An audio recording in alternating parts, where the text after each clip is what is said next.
చెప్తానండి. రేయ్, మర్యాదగా నిజం చెప్పు. ఇక్కడి నుంచి ప్రాణాలతో వెళ్తాం. ఇలాగే మొండికేస్తే ఇక్కడే శవమై వెళ్తాం.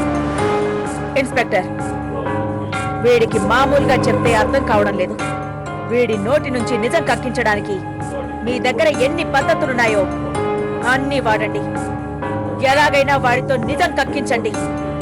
ఒకవేళ వాడు చస్తాడని భయపడకండి. వాడు చస్తే నేను చూసుకుంటాను. సుధా, ఇంతసేపు ఎక్కడికి వెళ్ళొస్తున్నావు? ఆ విధవికి నగలిచ్చి ప్రూఫ్స్ కలెక్ట్ చేసుకుందామని వెళ్ళాను దినా. కానీ వాడు మళ్ళీ మోసం చేశాడు. డబ్బులు తీసుకున్నాడు, కానీ వాడు చెప్పిన ప్లేస్ లో ప్రూఫ్స్ లేవు దినా. ఎలా ఉంటాయనుకున్నావు సుధా? నిన్ను వాడు నగలతో మాత్రమే రమ్మన్నాడు. మరి నువ్వు మీ అమ్మనెందుకు తీసుకెళ్ళావు? ఏంటో దిన నువ్వనేది? నేను అమ్మని తీసుకెళ్ళవేంటి? ఏమో, నాకు తెలీదు. ఇది నీకెలా తెలుసు? నీ ఫోన్ ఊరికే రింగ్ అవుతుంటే ఎవరు అన్నట్టు లిఫ్ట్ చేశాను. చూస్తే ఆ బ్లాక్ మెయిలర్ కాసేపట్లో మళ్ళీ ఫోన్ చేస్తాడంట. హలో, ఏంటే మా వాణ్ణి పోలీసులకు పట్టించావు? మర్యాదగా విడిపిస్తావా, లేకపోతే నీ జాతకం ఊరంతా చెప్పమంటావా? ప్లీజ్ ప్లీజ్, ఒక ఆడదాని జీవితాన్ని నాశనం చేయకండి. మీరేం చేయమన్నా చేస్తాం. మధ్యలో నువ్వెవరు? నేనెవరైతే మీకెందుకు? దాని ఫోటోలు ఊరు మొత్తం పోస్టర్ల కింద అంటించేస్తాను. ఆంధ్రప్రదేశ్ మొత్తం దాని ఫోటోలు వీడియోలు మొబైల్లో డిస్ప్లే అవుతాయి. చెప్పండి దానికి. మీ అమ్మకి ఫోన్ చేసి విడిపించమని చెప్పు. ఏంటో దిన నువ్వు చెప్పేది? అమ్మకి ఈ విషయం తెలియకూడదనేగా ఎన్ని రోజులు మనం తాపత్రయపడింది.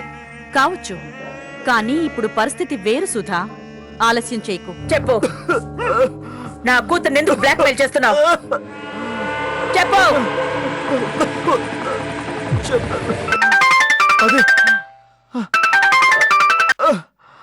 సుధా చెప్పు. అతన్ని వదిలేయమ్మా, ప్లీజ్ అమ్మా, అతన్ని వదిలేయ్. ఏం నువ్వు చెప్పేది? అతన్ని వదిలేయ్, లేకపోతే నేను మన బిల్డింగ్ మీద నుంచి దూకి చచ్చిపోతాను. వద్దు సుధా. అమ్మా, నేను దూకేస్తున్నాను.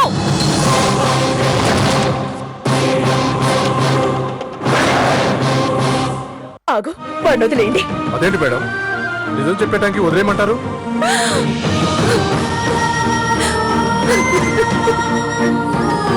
శ్రీరామ్, శ్రీరామ్. ఎవరమ్మా నువ్వు? అల్లుడు గారు ఇంట్లో లేరు. ఓహో, నువ్వేనా? దాన్ని కన్న బ్రోకర్ తండ్రివి. వేరే కాపురం పెట్టింది అని తెలియగానే ఇక్కడ పడి మేయడానికొచ్చారా? నోర్మోయ్, నువ్వేదైనా అనాలనుకుంటే నన్నాను. మా అమ్మ నాన్నల్ని ఒక్క మాట అన్నా నేను ఊరుకోను. నీకు ఈ పొగరంతా ఎక్కడి నుంచి వచ్చిందో నాకు బాగా తెలిసే. శ్రీరామ్ మంచితనం వల్ల వచ్చింది. ఆ జగదీశ్వరి నూరిపోయడం వల్ల వచ్చింది. ఛీ, ఆ జగదీశ్వరి అది ఒక ఆడదేనా?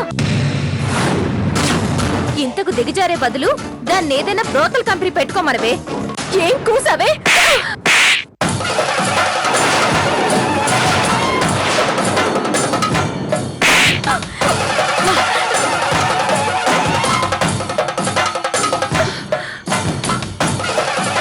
ఇంకొక్క మాట మా అత్తయ్య గురించి తప్పుగా వచ్చిందో నేనేం చేస్తానో నాకే తెలీదు. నీ మంచి కోసమే చెప్తున్నాను. అత్తయ్య దగ్గర ఏది దాచకుండా అంతా చెప్పేసే. అంతేనంటావా వదినా? నన్ను నమ్ము, నీకేం కాదు సుధా.